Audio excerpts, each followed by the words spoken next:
We begin our report with the Republican presidential race.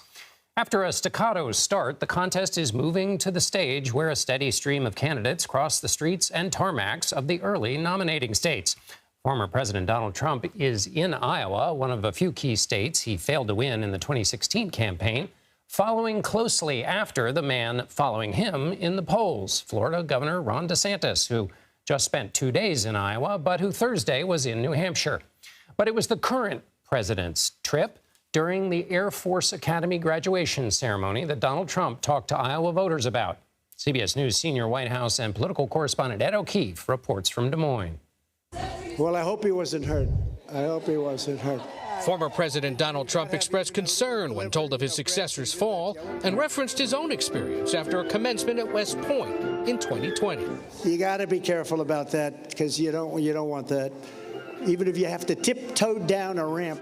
But he couldn't resist taking a shot at his once and possibly future opponent. That's a bad place to fall when you're making, I think it was the Air Force Academy, right? He's making, that's not inspiring. Go. Trump's comments came as he and his top GOP primary rival, Florida Governor Ron DeSantis, each campaigned in early voting states, taking swings at each other throughout the day.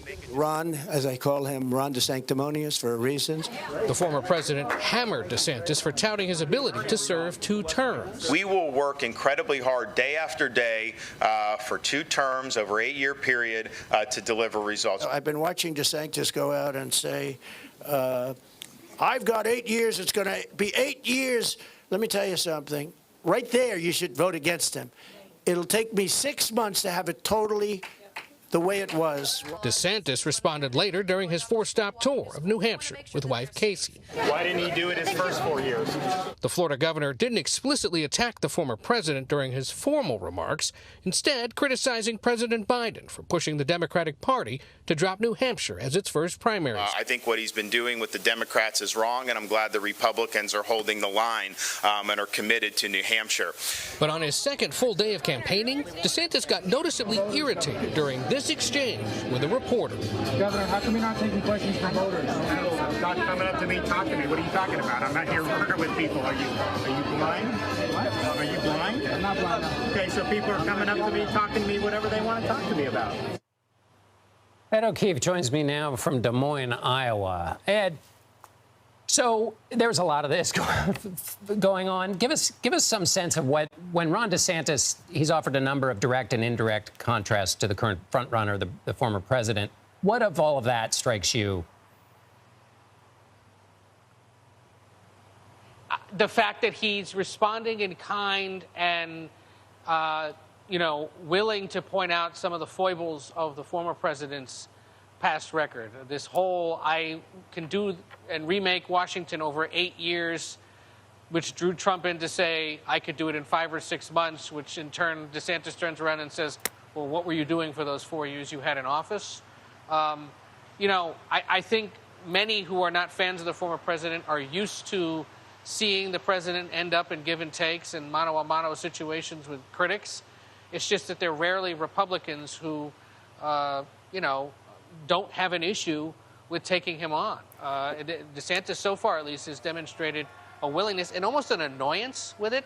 He did an interview with a radio show in New Hampshire tonight where he called the president's reaction an ongoing feud and the comments he's been making juvenile, suggesting that, that's a good reason why he lost all those voters in 2020 that robbed Republicans of the White House. Why would you want to go back to that?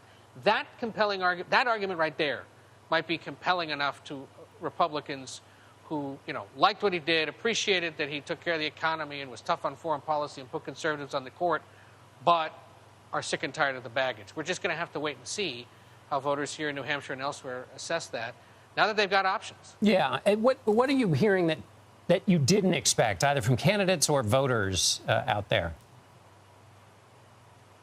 Well, first, I am struck by how quickly Trump is paying such careful attention to everything DeSantis is saying.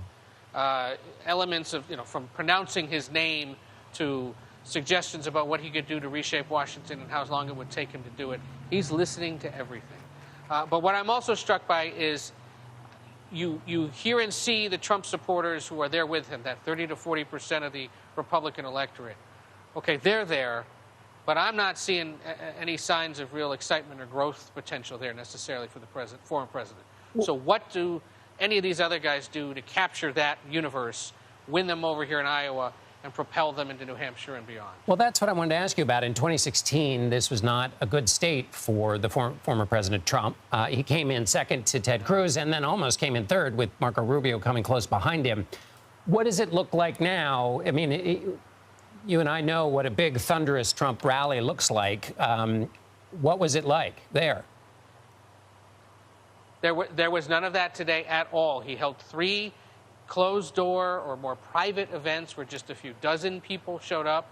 This morning it was a group of conservative activists. At lunchtime it was a bunch of ministers, some of whom were at the DeSantis kickoff event Tuesday night, so they're just playing the field and happy to take the meeting. And the press isn't allowed in, and they're nowhere near an arena that can hold thousands of people. Remember, he was supposed to be here a few weeks ago for a rally on a Saturday night that he canceled because of a tornado watch, not an actual tornado. DeSantis called that out this week and said, you know, I showed up at that same area of Des Moines and the weather was fine.